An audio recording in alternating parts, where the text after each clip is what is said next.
So there's been a couple of people lately who have asked about working on a Master 140, and they're not consistent and not really able to feel what is going on. So I just wanted to do a quick video on Master Lock 141 and go over kind of what I do and what I feel, and kind of try and explain it a little bit so that hopefully they can get a feel for it. One thing that comes up is people using bottom tension like this and trying to fit a pick in there. Sometimes they're not able to get through the warding or something. These locks have a very open keyway. You can fit a wide pick in there, no problem. So if you're having something where you have to reach around a low cut pin, it's easier to use top of keyway like that. You can cut down your, this is a tension wrench here. This is actually made from a wiper blade, or not wiper blade, but wiper insert. I would prefer to use a Sparrows, but for this video I'm using the tool that in general people get with something like a Southord PXS 14 or something that comes with just a kit off Amazon. So anyway, if you want to apply some reasonable tension, not necessarily a lot, sometimes things click into place better when you use a lot, but it's you run the risk of things binding up occasionally. So what I do is I start from the front and I feel for pin 1, and it's springy, so I know that's not the pin that's binding. Go to pin 2, that one's kind of firm. I push it up, I got a little bit of a click. So move on to pin 3, kind of got a little click out of that one. Pin 4, kind of got a click. And then I'll start all over. I'll come back up to 1. It's still springy. 2 is springy, 3 is springy. So I think I've overset something. When everything goes springy, you can push everything and you can see pin 1 in there. When it's sprung, that means that you've bound everything up and the spring force is free. So you've done something wrong. You can back off just a little bit. You don't need to reset the whole lock. So anyway, I'll start over again. Pin 1 is free. I can feel it springing up and down with no resistance. Pin 2 is a little stuck. So I think that is my binding pin. Oh, I lost it, so I don't know where my pick is, so that's a difficulty.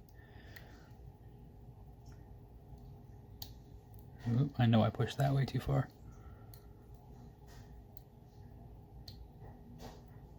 Alright, try pin 3. I can feel pin 3 binding. Pin 4. Just heard something reset. Alright, start from the front again. 1 is springy. 2. I might have overset that. 3, 4.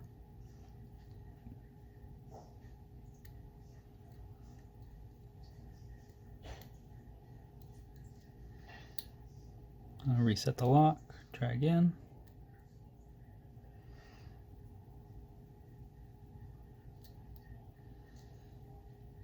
Yeah, so that's not particularly the way that I was holding it before. This gives me a more consistent tension, so I tend to like this a little better, although it's more awkward of an angle to hold everything. Pin 1 is springy. Pin 2, push up just a little bit until it clicks.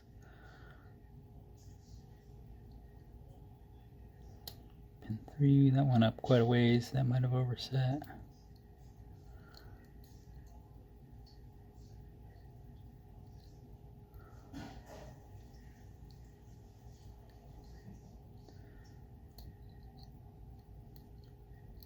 Yep.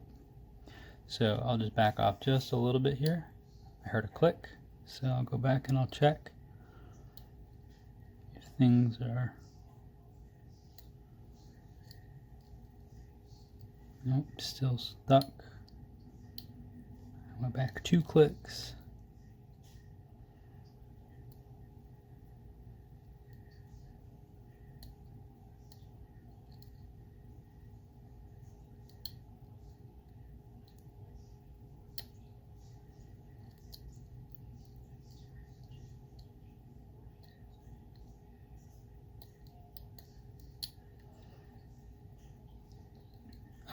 Sometimes with these locks you can go with really heavy tension, but then you have to try and push things very hard to get pins to go up, but you basically can't overset them.